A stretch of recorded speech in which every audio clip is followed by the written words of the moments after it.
AHK's loss in that first week gave me so much faith in Alpha. Oh my Anyway. Lord. That is your secret. Well, we're in on to Champ Select. AHQ going to be on your blue side. Resurgence over on the red. Start things off here with a lot of mid lane focus being taken away here on the side of AHQ, getting rid of the Karma as well as the Syndra. Yeah, fairly standard across the board in terms of the mid lane focus here. Of course, Karma, Syndra, both flex picks, with Karma going to support, Syndra going to AD carry. It's certainly something that, you know, doesn't give away much in terms of what the enemy team are wanting to draft around, but it does kind of telegraph, look, we've thought this through, we don't want you to have these picks that you've performed with on the past, and that's the same rationale that RSG are approaching this pick ban with too. Alright, so no Galio for Uniboy in mid lane, nor are we going to see the Graves come out for Konya. That does mean this Aphelios, if wanted, can be first picked, and it will be for Wako in that bot lane for AHQ, so Resurgence now. See what Mexi and Boxer wishes to bring out here. I want to see, you know, what kind of champion are we going to see Boxer on his very first game? Is he going to be something like a playmaker? Is that what he brings to the table here, or is he going to be much more of a, you know, pocket support that's always just trying to keep Mexi alive? I don't like a blind pick Volibear. I'm pretty against it, Resurgence, but it's going to get locked in. Yeah, if you go blind pick Volibear here, you have to not take your jungler on this pick, and if that pick does look in like a Trundle or at least Sin, it puts me in a little bit of a weird position. Yeah, Raven played fine. Raven is a fine TF, and TF's global influence right now is really, really good at abusing the Aphelios and his relative immobility. Of course, sometimes the Aphelios just turns around, presses R on you, and you die when you Destiny in. But at the same time, I think that this is shaping up to be a comp that once it does get on top of Wako on this Aphelios, can actually just run rampant across the AHQ carry lineup. Well, I like it from Resurgence. You actually banned out that Galio right away. With a Volibear and TF, you're already screaming dive, dive, dive, and taking away that Galio kind of prevents AHQ from having that kind of answer to this composition. On the side of AHQ, though, we're going to see Trundle, once again, my favorite champion when it comes to the PCS, getting locked in, as well as Ysera going to be on the Thresh. Yeah, so Aphelios Thresh, very, very difficult lane to deal with. Really intrigued to see what RSG choose to whack out here. Yeah, they can go for the Ezreal. They will go for the Ezreal. Part of that is because Aphelios doesn't really let the animated carry have a lane, and also because the early game answers to the Aphelios already off the table in the Varus and the Kalista. Yeah, instead of opting in for something like the Ashe that can try and neutralize the lane, or at least try and slow down the Aphelios, instead want to go with something with a decent amount of safety, and that's in the form of this Ezreal with the Arcane Shift. So we'll keep track of Mexi and see how well he's able to play things out, as starting things off for our second ban phase, it is going to be the Wukong being taken away here by Resurgence. Yeah, I like the Ezreal that you mentioned, by the way, just because you can have it reliably sit back mid in the 1-3-1 kind of playstyle, even though Resurgence have said they don't like playing for 3 lanes at once. Jensen, very, very outspoken about how he thinks playing for all 3 lanes is kind of greedy, but if you 1-3-1 or even just split push with the TF, Ezreal can sit back, farm up, clear waves from a distance, and then you're seeing the split push kind of top laners be banned out as well, and that's because RSG want to get a winning matchup up top for Shinsekai, so he can also apply some pressure alongside Raven in the side lane. And again, this is still that Volibear that can be flexed, so they want to see, you know, exactly what they're trying to go up against, as, again, if they wanted to, can save this jungle pick until the very end, and we'll see what that is planning to be here, as now the Zoe going to be banned out as well, trying to take that one away from Uniboy, as well as some supports being taken away on the side of AHQ. Not going to see the Bard, not going to see the Nautilus. Yeah, LeBlanc has got a lot of priority here just because we're seeing Syndra and Zoe both banned out, and it does have a very, very good matchup into the TF. Perhaps this is an oversight from RSG, or if they're just reading the fact that Uniboy, not much of a LeBlanc player, okay, I guess that is the case, and Leona into Thresh is a skill matchup, but certainly one that can, you know, have a lot of influence. I really need Uniboy to take a cleanse here, by the way, otherwise you're just going to get gold carded into Solar Fled on cooldown. I'm just saying, Wako too, like, if I'm an AD carry player, and if I see this in draft, I'm asking to dodge, alright? You're going to have a Leona jumping on top of you. You're going to have a Volibear jumping in. You're going to have a TF trying to Destiny your backline. It is not a fun game for Wako. There's going to be a lot being put on here, and it looks like last-minute flex, it is going to be the jungle Volibear and now a Kayle in the top lane.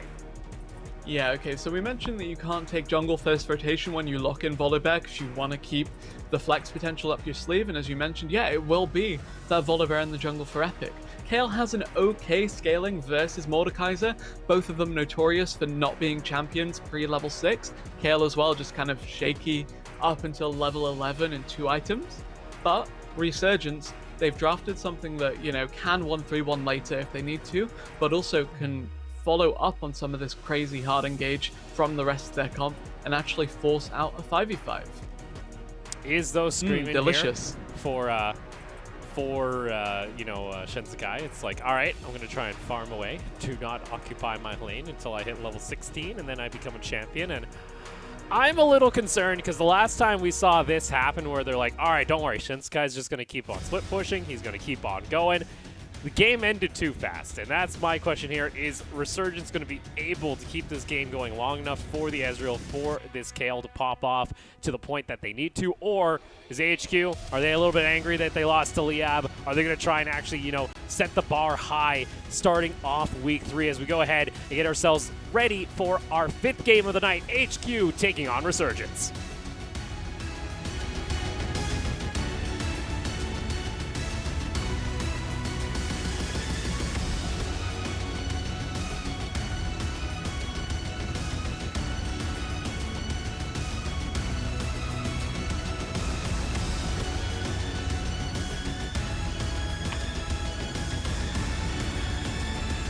Welcome to Summoner's Rift.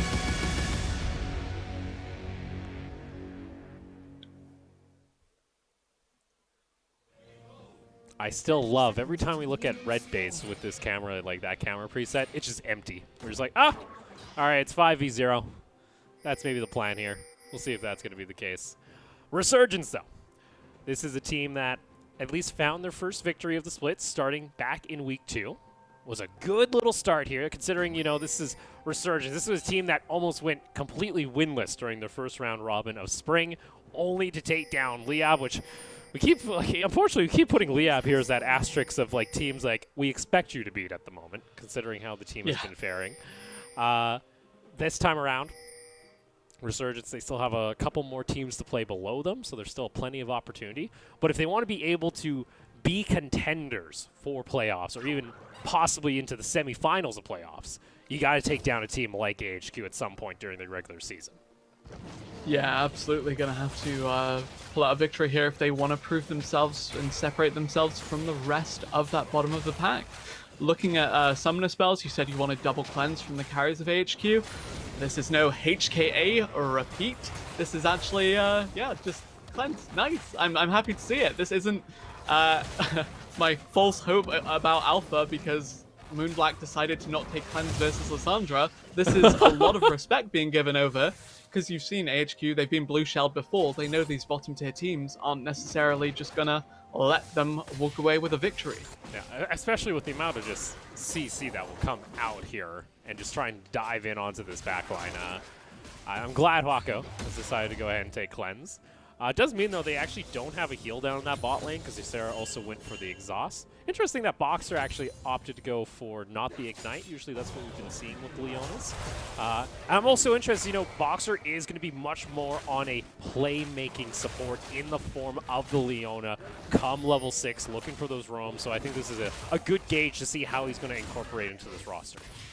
Yeah, Ezreal, of course, very innately safe, and the fact that Leona Ezreal not necessarily super synergistic relative to the Thresh of Aphelios, it does mean that you're relying on those roams that unlock support, and I like that because it lets Boxer play his own game. It lets this rookie solo queue kind of player do his own thing. He can walk around the map as he pleases, he can do what he wants, and I think that that's showing a lot of trust, but also just giving a lot of freedom to a player that maybe would have struggled given some of the constraints that a lot of these rookies do face. Nah, it's pretty much saying from Jensen's point of view and the rest of Resurgence, hey, let's see what you got. Let's see how this plays out. Maybe this is how their scrims ended up going, and they like seeing him on something that was a little bit more proactive, trying to make an impact on the map. Speaking of impact, Epic, unfortunately, could have kept pathing up toward the top lane, decided against it. Little did he know he's on top of a ward, so Volibear won't be making an appearance here right away. very difficult to actually gank for a KL, by the way, so it makes sense that he didn't actually commit to that. Could very well loop around for it again, but there was a ward, so yeah, if Leaky dies to this, gonna be a little bit suspect. Yeah, Epic, I think he did see the ward actually time out in the brush, so kind of realizing, okay, unfortunately I had my opportunity, but did not happen. And like you mentioned, what's KL's what, got a little bit of a slow kind of built in? That's all the real CC you got, not necessarily the most follow-up you'd like to see out of a solo run. Yeah, and so now we're looking at mid lane. We saw the TP come through from Raven, of course, both these mids running Spellbook. Orianna typically does opt to either go for Spellbook or Phase Rush nowadays. Will be really intriguing to see if she goes Ludens into Spellbinder or Tear of the Goddess for the Seraphs. It looks like, oh, actually, Ludens into Spellbinder.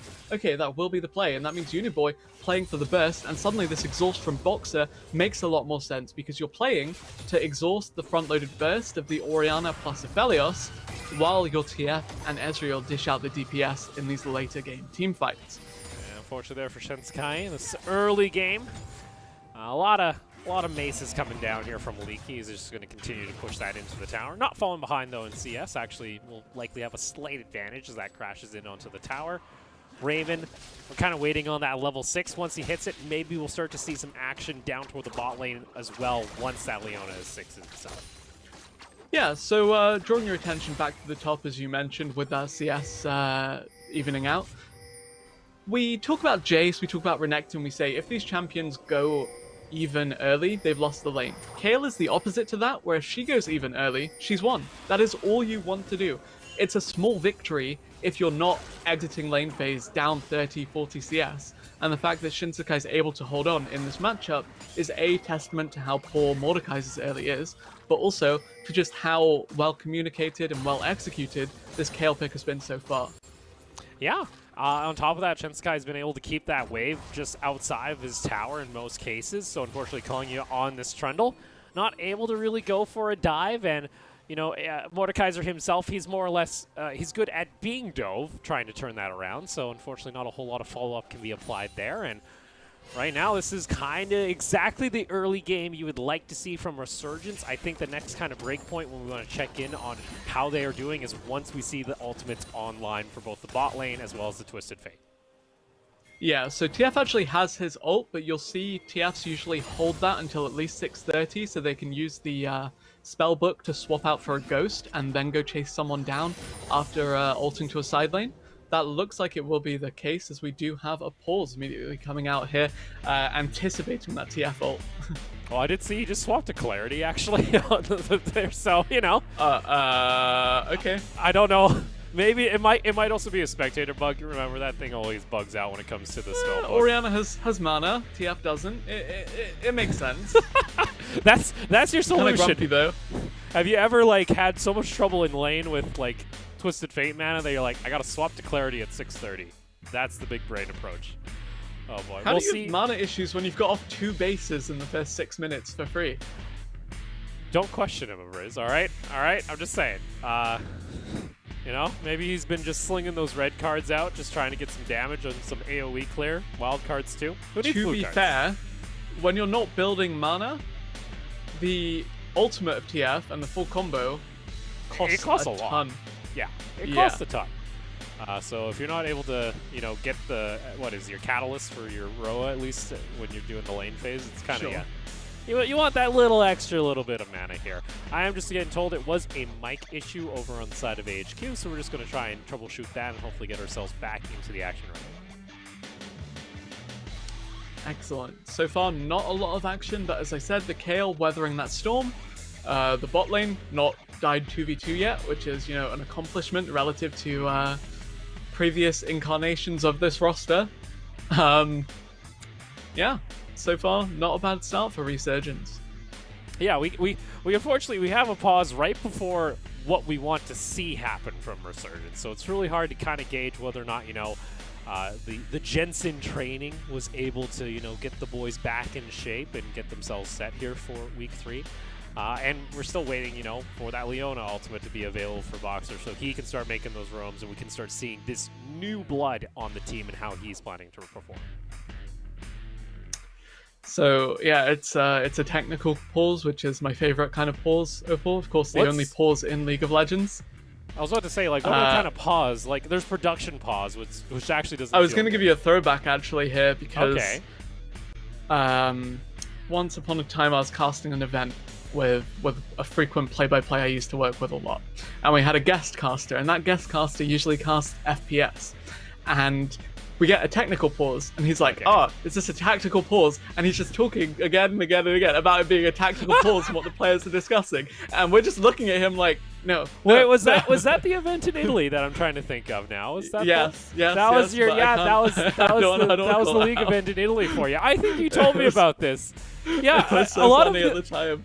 I'll be frank, a lot of those FPS guys, if they come from like the shooter titles, like if they're coming over from other ones, yeah, there's like in-game pauses, and they're like, oh yeah, just the coach is gonna come in. He's on stage. He's just in the air. He's like, all right, guys, like timeout, 1 minute pause. Imagine if we had that.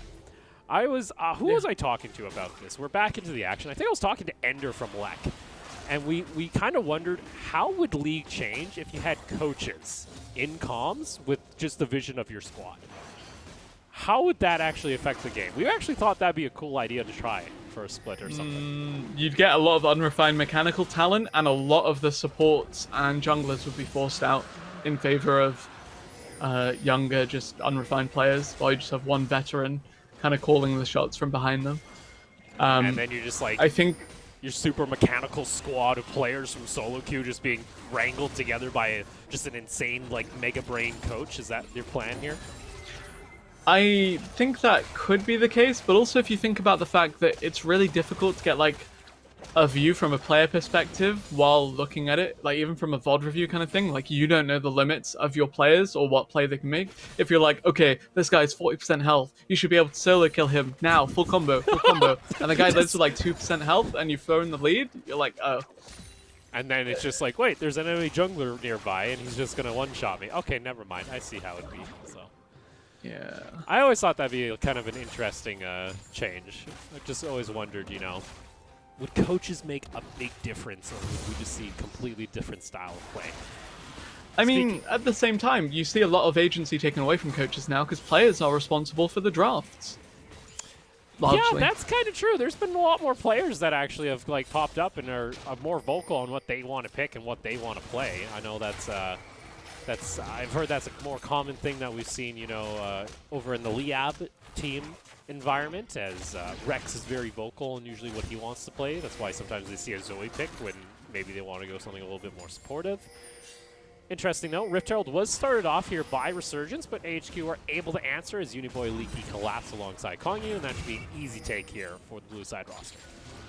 Yeah, Uniboy, I believe, did use the spellbook to get TP in exchange for his cleanse, and then just came up immediately.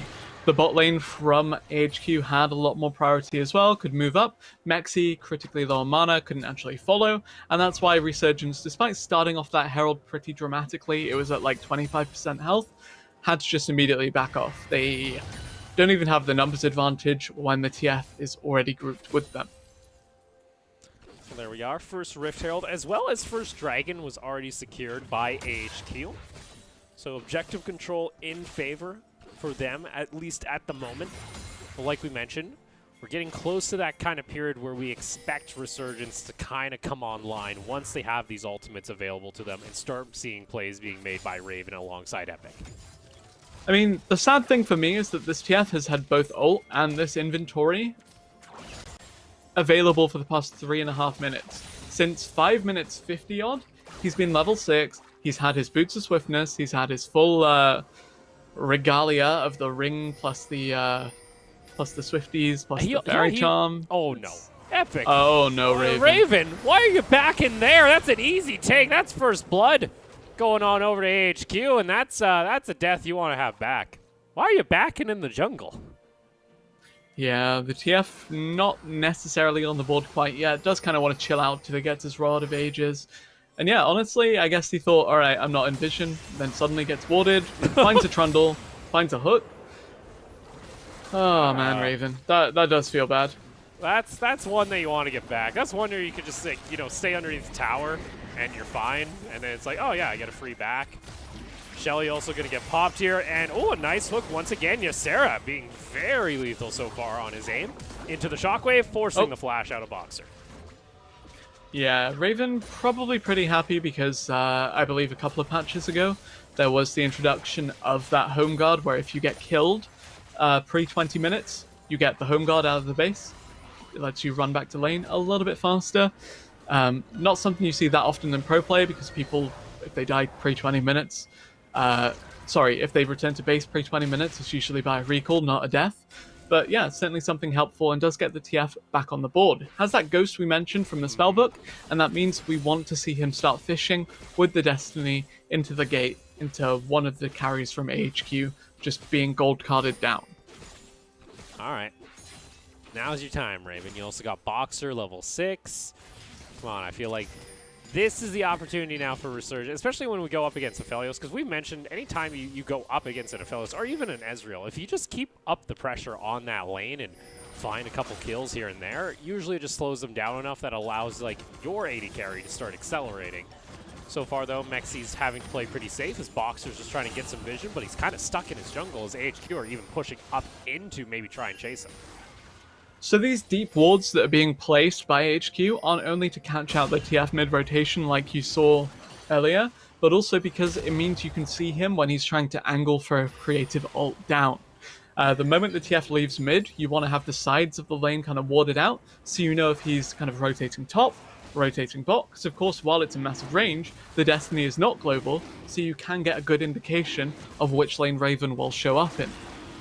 And you also see here AHQ with that vision control and the priority that came out of bot lane as well as that push in mid. I mean, Resurgence can't really do a whole lot here to respond to this Drake, and even an item discrepancy with Uniboy already completing his Ludens has some decent damage compared to Raven, who's still sitting on his components for Aroa. Means that's going to be the second dragon in favor of AHQ as we have a Cloud Soul for the game. Epic now just going for some counter jungling. Of course, when the enemy jungler takes Drake, it's a good indication that they're on the bottom side of the map. But with the fact that we have neutral objectives just falling in AHQ's favor left and right, it feels like the game slowly slipping out of Resurgence's control. Yeah, it's a bit concerning now that Mexi's been kind of left alone in lane for the last minute and a half, where Boxer's just kind of gone on a little bit of an adventure trying to track where Kongyu's been going. And with that first brick gold, also going to get injected onto this Aphelios, and that's also going to be second tier tower here in mid, and it kind of feels like Resurgence are leaning back a bit when AHQ are the ones taking all the objectives, being proactive. Yeah, Resurgence, you're seeing that they do want to kind of hold back. They want to chill out. It's going to be really disappointing if we don't see a TF ult at all until he's level 11. Like, Raven hasn't pressed that button. Like, level 6, that first TF ult is supposed to be the game breaker. It's like Paranoia, the Nocturne ult. The first time you see these semi-global ults, it's the gatekeeper of action. Good. You want to see it happen. Yeah. You want to see him go top lane. You want to see him go bot lane. You want to see him in a lane other than mid lane. And so far, to be fair, that gatekeeper analogy does go the other way as well, because it does mean that AHQ may be being a little bit more careful in the proactive plays they do make for fear of a TF just randomly appearing in their lane. But yeah, so far thoroughly unimpressed with the agency being dictated from the Resurgence mid laner. On top of that too, AHQ, they've already swapped their bot lane toward the top side of the map, but look at this. Resurgence might be looking for a play here. Epic is roaming toward the top side of the map. Raven could always... Shen's just going to get shreked. Oh no. Oh boy. All right. He's okay. I was just waiting. And they even rotate Epic up to clear the wave, because they're like, oh, our top laner's not here. Definitely not in this tier 2 bush. You're, yeah, just give them a lot of respect. Oh, shit. Now they finally realize, wait a sec. He's been there the entire time. One thing to note, though, Rift Herald has spawned during a little bit of the shenanigans that we have been watching, and Shinsukai is going to head on back to base. That will relieve pressure from Resurgence, and there you go, second Rift Herald for AHQ. Raven being in base, I believe, 4 or 5 times in 15 minutes. Yeah. Not necessarily the best look, but he hasn't lost too much for it. Still even in CS. Yeah, he did have that one flub where he did die. But But more concerning again is the fact we haven't seen the Destiny yet. The TF ult's super, super crucial to Resurgence finding picks in tandem with the Solar Flare. In AHQ, we said we wanted their carries to take cleanses. So far, their carry is probably feeling pretty bad about the cleanse because they haven't had to use it. Yeah, if anything, Uniboy just swapped out his cleanse for a heal. He's like, okay, I've not been pressured at all during this game. I haven't seen a Leona ult. I haven't seen a Twisted Fate ult. It's been 15.5 minutes. That's now 3 towers in favor of AHQ. And it really feels like Resurgence are dragging their heels here. I feel like the one gold card we saw was the one that got chucked out onto Ysera as Raven was dying. Everything else just been farm fest for this TF. Taking the Raptors, because the passive from TF generates more gold for him when he last hits things relative to other champs. It's cost efficient, but it's not the kind of proactive play we wanted to see. And meanwhile, we've also mentioned, like, AHQ, their style of play, this is very much the Thresh Aphelios combo where they pretty much funnel as much gold as they can onto Wako, and there hasn't been any pressure onto this Aphelios. I'm really concerned right now for Resurgence. We've kind of left that 15-minute mark now where, you know, that Twisted Fate, that's why people are like, it's so frustrating to play against Twisted Fate. We just haven't seen it used. We're starting to get a little, are we just going to, you know, fall back into the Twisted Fate that's just going for side lane pressure and just split pushing, kind of like the old Rise rework ultimate where it's just like, every 60 seconds I'll ult out to safety, and I really don't know. Is Resurgence just playing such the late game they're going to be like, we ain't doing something until Shinsekai's level 16? I mean, that is one way to look at it. Yeah, you have the scaling reliability of the Kayle. TF, when he goes AP, does have a fairly formidable late game as well. And as we said, they can play the side lanes, they can split push. But the thing about these teams that like to turtle until 30, 35, 40 minutes is the fact you now have a heavy emphasis on early game objectives that can be used to punish them. Whether that was Herald, whether that's Drake, Soul Point about to be forced if AHQ do take this, Resurgence realized they need to do something immediately. Boxer toward the side, just trying to get a good flank. Destiny is going to be popped here by Raven, just trying to get full vision over toward the side, and there you go. It is going to be secured by the side of Resurgence. Boxer going to get hooked on in. Epic pops his ultimate. Boxer, though, goes down low. He'll get taken down, flashing forward to try and get Wako. It's not going to happen. Exhaust already used on Shinsekai. Epic being chased. A beautiful hook coming out from Ysera. In comes the Kayle ultimate, but immediately she will get put back down. And there you go. 2 kills going in favor of AHQ. Resurgence, though, able to secure the dragon. Raven starting to run for his life. Does have flash available. Flay comes out, realizing his fate has been sealed. He will get taken down. Yeah, TF Flash way too valuable to use defensively there. Really, really clumsy play coming through from Resurgence. You saw Epic get 1v1'd in the Death Realm. Couldn't really do anything. I mean, blessing in disguise that the Ezreal ult managed to pick up this Drake. Sorry, not the ult, but Q. It looked like the ult, but yeah, it was just a lot of burst coming through from Nexi, but not enough to cement a teamfight victory. The Shockwave was too scary.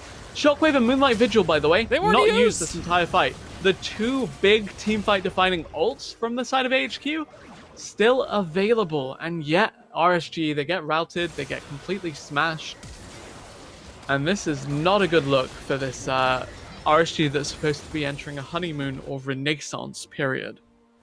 And on top of that, now Wako's finished off his Runeans. You're still waiting for your Muramana to get stacked up for Mexi, and it kind of feels like now AHQ, they've opened up a large enough gold lead that they're able to maintain this pace. They should be able to close this out before, you know, Shinsekai really comes online on this Kayle. Yeah, Resurgence still playing the scaling game, not only for that Kayle, but Rod of Ages on the TF. Ezreal just stacking up his Mana Moon too. It's really, you know, the fact they gave away a couple of kills there isn't too troubling, and the fact they got a Drake to stop that early-ish game win condition from really ringing true for AHQ, probably for the best for RSG here, but at the same time, can you contest the Baron after losing a fight so handily when the enemy team didn't even use that much to destroy you the last time you two clashed? Probably not. Thinking this from the Resurgence end, maybe I have it solved here. Big play here. You get yourself 4 stacks of Cloud Soul for your Twisted Fate ultimate. You ignore, you know, Shinsekai getting 1v1 in bot lane because Gas Pop ultimate, it's still not a whole lot he's going to be able to do. Leaky's just so far ahead as far as just scaling in the game at the moment. Even a Destiny coming out from Raven just to clear wave that Epic from was... Wolves to mid. Okay, no. It's because he wanted to go bot to help out Shinsekai, but Shinsekai died by the time he was done there. The Thornmail really ruining Kale's life here. She can't sustain with the Gunblade. Just gets immediately shut down. Really rough series of events for Shinsekai here. Yeah, not a whole lot, and I'll be frank too, it was such a late Twisted Fate ultimate as well, but in the end, it's now going to be Baron taken possibly here by AHQ. Instead, they're just looking to try and set up a trap. Epic was checking forward. Pillar's going to come out. Boxer might be the main target. A decent amount of damage. Gold card is going to be used. Epic, though, gets dragged back. Has to use his ultimate, but still going to get taken down as Wako able to find himself the kill. Yeah, the one redeeming factor for this side of RSG is that TF can swap out Cleanse for a Smite, and then go for some crazy steal if need be. And there you go. It's probably not going to be the case though, is it? Oh, maybe. Oh, no, yeah, he's going top wave. He's going not top Baron wave. Pit. Top wave. Sad. Tragic. But would we expect anything else from this Turtle till 40 minutes team? Probably not. Yeah, this is... I get flack for, Nova playing slow sometimes. This is getting a little bit dreadful on the side of Resurgence. I'm not going to lie. This is about the least proactive Twisted Fate Leona combo I have seen. I'll be fair, Boxer's still first game with the team, still integrating into the team's playstyle possibly, but even then, I barely saw Epic on this map at any point. He's been just trying to power farm and trying to be a volley bear, and unfortunately just not doing a whole lot. Epic needed to ult out as soon as the Mordekaiser Claw came towards him. As soon as he got pulled back in, it was over. He was pretty doomed. Resurgence now just still again playing the scaling game, trying their best to weather this storm, but it really looks like HQ are in full control of the map. Baron buff in pocket, mid pushing in their favor, top pushing in their favor, and Drake in their eyes. Do note though, because Resurgence were able to stall out the previous Dragon, is not soul point just yet for AHQ. And I'll be fair, it's only a Cloud Soul, but you would love to have that extra little bit of move speed on both sides, especially with something like Resurgence, so that, Boxer can be trying to make plays. But there you go. Dragon secured. No real answer from Resurgence. Still waiting on the timer of Shinsekai. 3 more levels until he's a full champion of Riz. He's getting closer. Meanwhile, Wako has his 3rd item.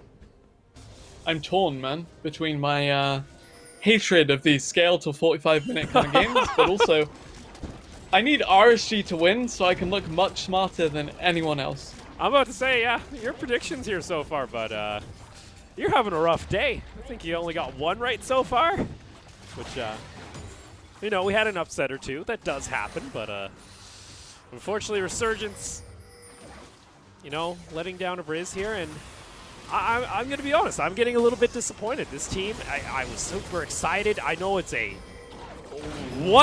don't even know what the plan was there from Boxer. Put down the Solar Flare, trying to fish for a possible play. Shockwave came out from the Orianna, is equally just there to just kind of zone as, there you go, and Hip Tower is going to be taken by the cannon. And this RSG lineup is a 1-3-1 comp that we mentioned before. It's a comp that can't straight up 5v5 you until much later in the game. At this point, HQ just need to pull the trigger on an Orianna ult, on an Aphelios ult, the Shockwave into Moonlight Vigil, and the entire RSG lineup would be shredded. Well, here we go. 2 minutes for not 2 minutes, 2 levels for Shinsekai. He's level 14. It's the final go button here for me as far as RSG go. That is the last possible time that they can say, okay, now we need to try and contest something. Now we need to try and make something happen.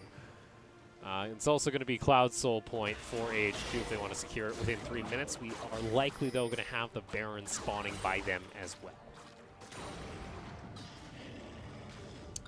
Baron, of course, being that hot point of contention for both of these teams, but being massively in favor of AHQ still. If you collapse into a choke point to kind of contest a neutral objective, you're going to get shockwaved. You're going to get Moonlight Vigiled. You're going to get hooked. You're going to get just completely wrecked by a better 5v5 comp. all Resurgence can do is A, scale, and B, sit in a bush and pray that someone walks into a TF or Leona stun combo. I'm literally praying for anything to happen here for Resurgence. They need something. They're down 8,000, almost 9,000 gold. They're scaling, but then there's like insane gold deficits that I don't think AHQ are going to let you crawl back out of. Simple as that. It just also, I'm sorry for doubting you, but you were absolutely right to be like PCS Volibear. It's right? Not the play. I'm not impressed with the Volibears we've had in the league. Epic was non-existent as well. There's so much non-existent people on this team at the moment that I swear it's kind of just Mexi's farm lane. Or poor Mexi too has been zoned away from waves for the last 5 minutes. They put all their resources into Shensekai, and now the Ezreal's 3 levels down. Mexi cannot compete with an Aphelios at any point in this game now. Yeah, the Ezreal just gonna have to chill back, throw out a cursory Q here and there, try to poke, versus a comp that can just engage on you on demand. The thing about Thresh and Trundle is that their engage is, while a little bit unreliable compared to like a Malphite ult, it's also very non-committal, and that means they can just fight on their own terms. If a hook lands, cool, let's go for it. If a pillar is good, let's go for it. Hook lands, Boxer goes down low, gold card comes out from Raven, still waiting. They need one more level for the Kale, but AHQ, they're looking to take the base before that can happen. And unfortunately here, I think it's too late for RSG. That's going to be triple inhibs being taken by AHQ. And outside of the one tower taken by Shensekai and the one dragon, this has been close to a perfect game from AHQ. Yeah, Wit's End coming through for Shinsekai soon alongside his level 16, but is it too little too late? Probably. They've got the third inhib now, they've got a lot of pressure on the board, and they've got a good setup for both neutral objectives that are spawning in the near future. And there we go. Back to AHQ resetting. They didn't even need to reset, by the way. They triple inhibbed RSG. But praise be, the level 16 has been hit by the Kale. 27.5 minutes of Riz. Is this finally the go button for RSG? He gives Shinsekai super minions to farm, and he will level up. That's the play. Yeah. They give Cloud Soul. Maybe we see them contest the Baron, however. Well, there we go. Or not. They can't contest. They're being shoved in by supers. They don't have the best wave clear, I'm going to be honest. Wave clear isn't all that great. It's only Shensekai. You know, Raven a little bit. Mexi can't do a whole lot because he's gone Iceborne and he's so far behind because he's being out-leveled. Wako, I want to repeat, Wako has had cleanse this entire game, has yet to use it for 28 minutes. Uniboy has clarity plus TP now, so yeah, pretty good indication of how this one is going. Two-shot barrage. Almost some action. Almost. And back to the Baron we go. Again, really difficult to falsify into the Moonlight visual plus the Shockwave. I swear, if Resurgence somehow steal this, I'm going to lose it. Let's see. Okay, Volibear ultimate already used. Epic has to flash away. That's also going to be the Solar Flare. And boom goes the Volibear, leaking on a killing spree. Mexi gets taken down low. He'll get taken out. Boom goes the Ezreal. Rest of the team is just going boom, boom, boom. Double kill. Uniboy teleport into the base. Shensekai, sure, you're level 17, but you have no teammates left. Wako's just going to walk up. KO ultimate comes on down. It don't matter, because guess what? Wako still has a bloody GA, and he had not had to use his cleanse the entire game. And that was probably one of the least proactive games of League of Legends I have ever watched, as Raven is trying to teleport to bot lane to avoid getting dove. And I just have to say, AHQ, that was a clean game, but Resurgence, that was, I'm going to put it frankly, an entire disappointment. Yeah, Raven there just clearing out supers. Rest of the team gets caught out trying to contest the Baron. Ah, man. Not the play to be made here for Resurgence. They had a promising comp on paper. They had an okay first 5 to 10 minutes. And we thought, okay, they're stalling for the late game. How late in the game are you going to stall for before you decide to do something? That's the question. When is this composition going to do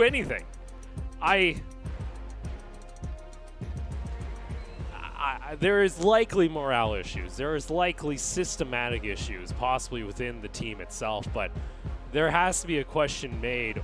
What has to change to this roster? What has to change with the coaching staff? If, in all honesty, it just doesn't feel like anyone's communicating. It legitimately looked like a solo queue game from Resurgence. It just looked like a solo queue game that they didn't even use pings to communicate. It felt so disjointed that this was, I hate to say it, I think that was the worst game of PCS I've seen this year, frankly. It was quite one-sided, yeah. And besides that one Drake steal from the Ezreal, plus one tower, I believe, that was either top or bot tier 1. I can't remember. I think bot tier 1. Yeah, because Shinsekai was farming by himself. Yeah. That's it. Perfect game besides that. Yeah. This was where it got like kind of promising, because look, huge commitment onto Boxer. The cleanse got forced out finally. You had Leaky in the death round with Epic, but Resurgence, if they had no intention to fight this, why are they in a position to fight it anyway? Yeah, like that's what doesn't make sense here. Wako used cleanse once in this game. He's against a Leona and a Twisted Fate and a Volibear. That should never be the case.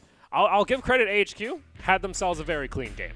I didn't really see any time they did anything wrong, and it felt like they just had full control.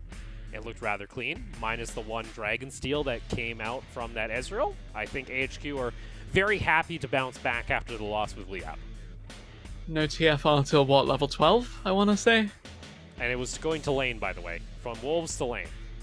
That was because he was fishing for bot, to be fair, but yeah, it was messy. Especially because he got a free recall because he had TP advantage pre-6, got another one at like 5 minutes 30 in, and then did nothing with it. I guess Raven wanted to be proactive, but perhaps that one pick onto him, that one catch out, to really, you know, cement the fact that TF couldn't freely move around the map, really did put a dent in his confidence.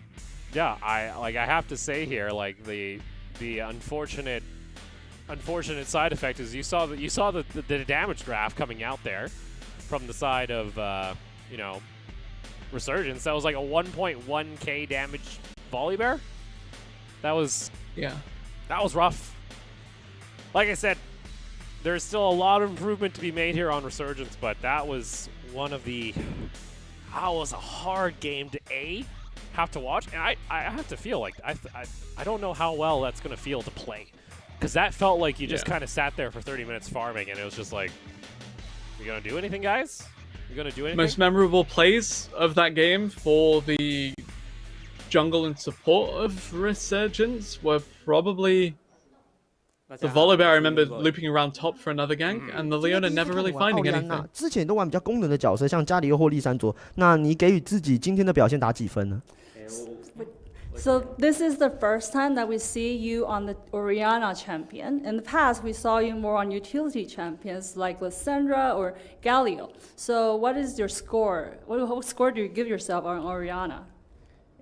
我今天给自己应该是打1分吧，因为今天就是只要吃兵推线，然后可能控好视野，然后慢慢给压力，就差不多打个营运就赢了。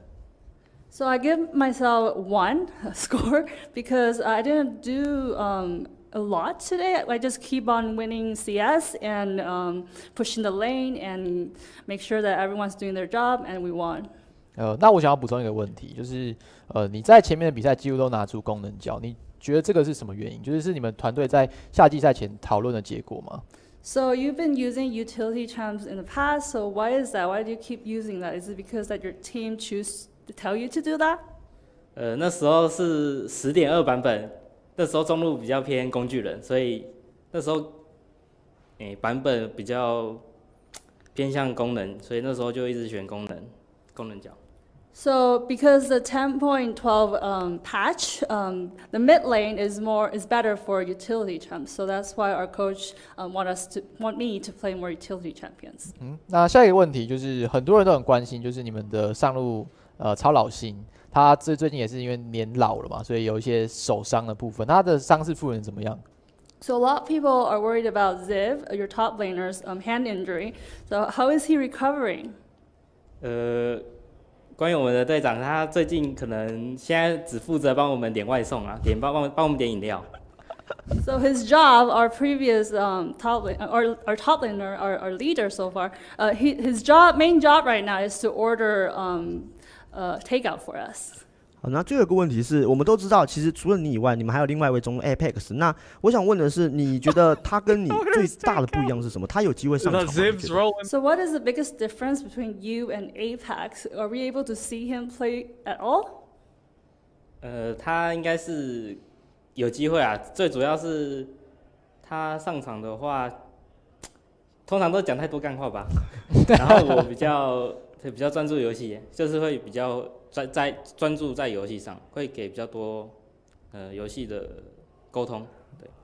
So I think there is a chance that he's gonna play. I think the difference is that maybe Apex has more trash talk, so he like talks a lot in game, and I, on the other hand, give more advices and I'm more focused on the game during the games. 好的，我们非常感谢 Uniboy， 也非常感谢翻译的姐姐。那我们的访问在这边先告一个段落，再次恭喜 AHQ。 So we now know what Ziv has been doing for the squad. Apparently dedicated takeout position. I didn't even know. That was like the plan there. I'm glad he's, doing something during the recovery there. We also got a little bit of insight to the team chemistry. Apparently Apex might be slightly toxic and just like criticizes everybody, where Uniboy's like, yeah, everybody's doing well, good advice, good advice. Nonetheless, we still have one more game to play out, ladies and gentlemen. Of course, it is going to be our match of the week. J-Team taking on PSG Talon. We'll see whether or not PSG can recover and start climbing back up to the #1 spot, or can J-Team remain undefeated.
CTBC Bank is Taiwan's top financial institution, but we're not stopping there. We're crafting an international brand and already have over 260 outlets in 14 countries. We are by your side, ready to embrace the future.